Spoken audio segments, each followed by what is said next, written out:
강릉 주문진 지역에서는 지난 15일부터 코로나19 확진자가 매일 발생하고 있습니다. 9일 동안 지역 확진자가 50명을 넘습니다. 화이자 백신 공급이 원활하지 못하면서 인제와 영월 정선 지역 접종센터 운영이 잠정 중단됐습니다. 사북 항쟁에 대한 진실 규명과 당사자 화해, 피해 보상에 국가가 적극 나서야 한다는 지역 내 목소리가 커지고 있습니다. 양양의 한 농촌 체험 마을이 도시민과 은퇴자의 미리 살아보기 프로그램으로 모처럼 활기를 띠고 있습니다. 안녕하십니까. 뉴스데스크 강원입니다. 강릉 주문진발 코로나19 확진자 발생이 9일째 이어지고 있습니다. 강릉시에 따르면 주문진에 사는 40대, 50대, 60대 3명이 코로나19 확진 판정을 받았습니다. 40대 주민은 인후통이 있었고 50대와 60대 주민은 무증상이지만 지역 확진자와 접촉한 것으로 추정됩니다.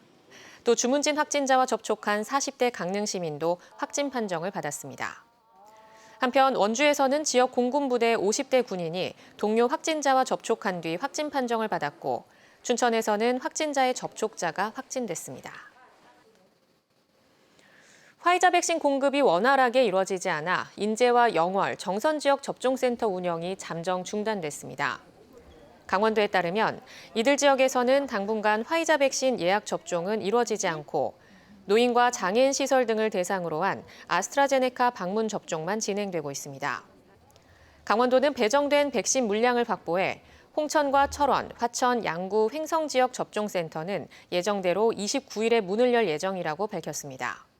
또 2차 접종 물량을 최대한 1차 접종으로 사용해 오는 30일까지 질병관리청이 제시한 도내 75세 이상 4만 6천 명 접종 목표를 채우겠다고 밝혔습니다. 사북 항쟁은 20년이 지나서야 피해자들이 입을 열기 시작하면서 진실이 조금씩 드러나고 있습니다. 진실화해 과거사정리위원회가 한 차례 조사를 벌이고 관련 연구가 계속되고 있지만 아직 풀지 못한 과제들이 많습니다. 조규환 기자입니다. 사북항쟁 수사 과정에서 경찰이 회사 측의 협조로 작성한 주동자 명단입니다. 모두 149명이 포함되어 있는데 이 가운데 100여 명은 행방을 알기 힘듭니다. 거의 지금 200명 가까운 피해자들이 계신데 이 피해자분들이 아직 사실은 조사되지 못했었고 어디에 계신지 아직 발견되지 않아서 계엄사 수사단의 조사는 정성경찰서뿐만 아니라 사북읍내 등 다른 곳에서도 이뤄져 실제 연행 인원은 더 많을 것으로 보입니다. 지난 2008년 진실화해 과거사 정리위원회가 당시 수사관을 조사하는 과정에서 최대 700~800명이 연행됐다는 진술도 있었습니다. 그러나 국가가 무자비한 고문과 폭력을 가하고 이후에도 침묵을 강요하면서 피해자들은 여전히 노출을 꺼리고 있습니다. 직구는 그리고 또 이따 나와가지고 또 뭔 일이 생길까 하고 뭔 말이라도 잘못하면 걸려 들어오니 다니 언덕을 전화하는 아무 소리도 못하고 아무 말도 못하고. 이렇다 보니 공권력 남용과 성적 가혹 행위 등 자세한 진실 규명은 더뎌 정부의 직권 조사가 필요해 보입니다. 여기에다 모진 고문으로 이웃 간에 거짓 증언을 하고 폭도와 간첩으로 내몰면서 생긴 불신과 반감도 치유해야 합니다. 이 사람이 뭔 짓 하고 이런 거 다 안다고 위조를. 그러면 바로 또 잡아오는 거야 이 사람도. 그래서 더 피해가 더 많았어요. 그래가지고 그 사람들하고도 지금도 오래됐지만도 사이가 안 좋아. 무엇보다 공권력과 대치하는 과정에서 광부들과 가족들에 의해 폭행과 감금 피해를 입은 노조 지부장 부인과 가족의 아픔을 풀어줘야 합니다. 오랜 세월을 고통 속에 살아온 그들도 사북항쟁 피해자이기 때문입니다.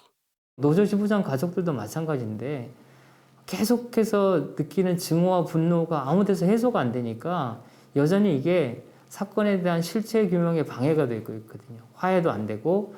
우리가 무식했기 때문에 저 사람들을 알아주지 인간 취급을 안 해주는 거예요. 그러다 보니까 이렇게 묻혀있던 거다. 그래서 그와 같은 고소를 당하고.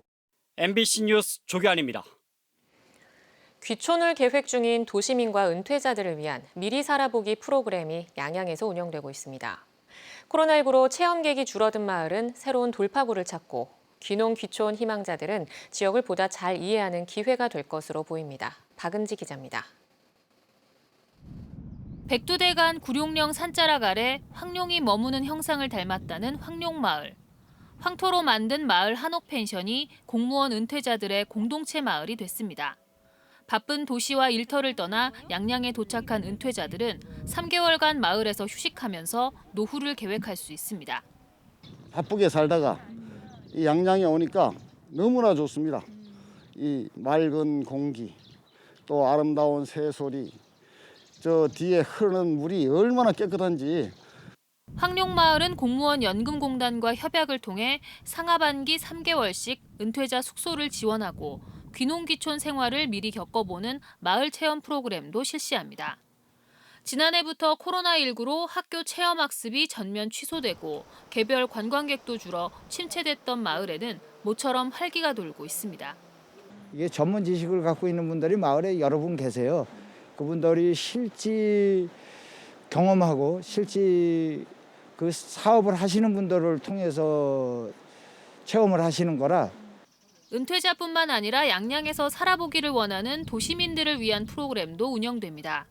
귀농귀촌을 꿈꾸지만 현지에 대한 정보도 경험도 부족한 사람들을 위해 짧게는 1개월, 길게는 6개월까지 주민들과 함께 지내며 농촌 생활을 익히는 미리 살아보기가 지원됩니다.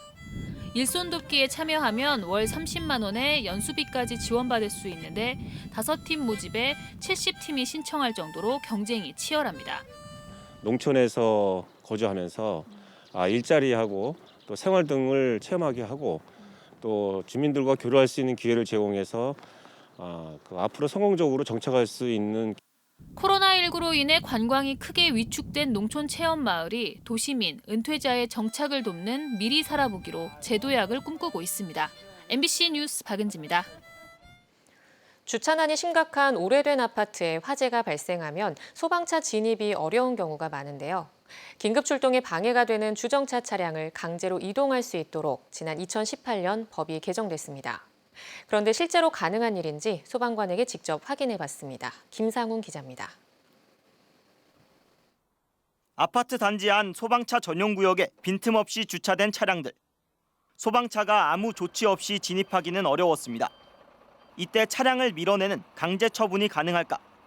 소방기본법에 따르면 소방차는 출동 과정에서 방해가 되는 차량을 모두 밀어내거나 제거할 수 있습니다. 일반 도로가 아닌 아파트 단지 내여도 상관없습니다. 문제는 물리적으로 제거할 공간이 있냐는 겁니다.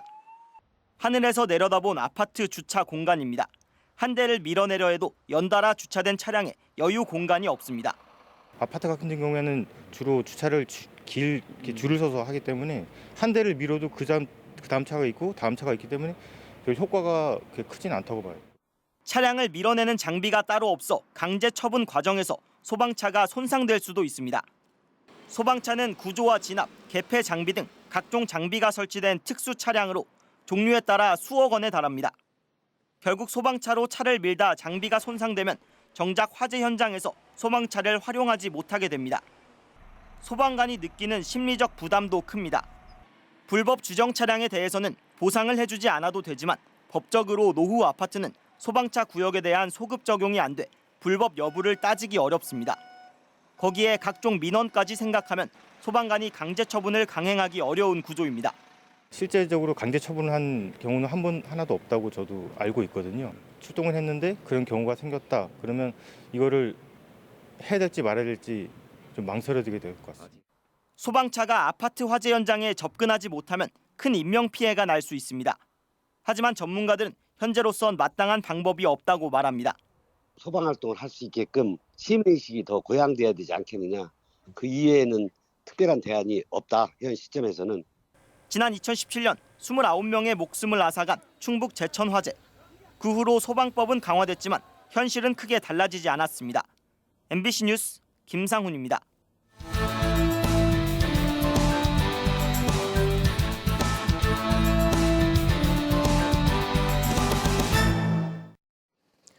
여덟 명까지 사적 모임이 허용되는 거리두기 개편안이 경북 일부 지역에서 시범 적용되는 가운데 강원도는 신중한 입장을 보이고 있습니다.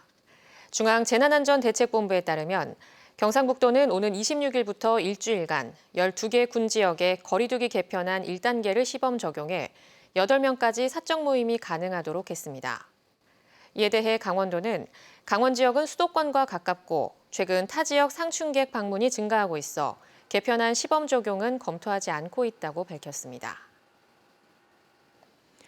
이틀 전 원주에 사는 강원랜드 직원과 가족이 코로나19에 확진된 가운데 강원랜드 직원 200여 명이 전원 음성으로 판정됐습니다. 정성군에 따르면 그제와 어제 방역당국이 확진자와 접촉 우려가 있는 강원랜드와 협력업체 직원 210명을 대상으로 진단검사를 실시한 결과 모두 음성으로 최종 확인됐습니다. 한편 강원랜드는 관련 시설에 대한 방역 소독을 실시한 뒤 정상 영업하고 있습니다. 지난해 말 기준 외국인이 보유한 강원도 내 토지가 2,290만 제곱미터에 달하는 것으로 나타났습니다. 국토교통부에 따르면 지난해 외국인이 보유한 강원도 내 토지는 2019년 말보다 3.2% 늘었고 공시지가는 2,850억 원으로 2.5% 증가했습니다.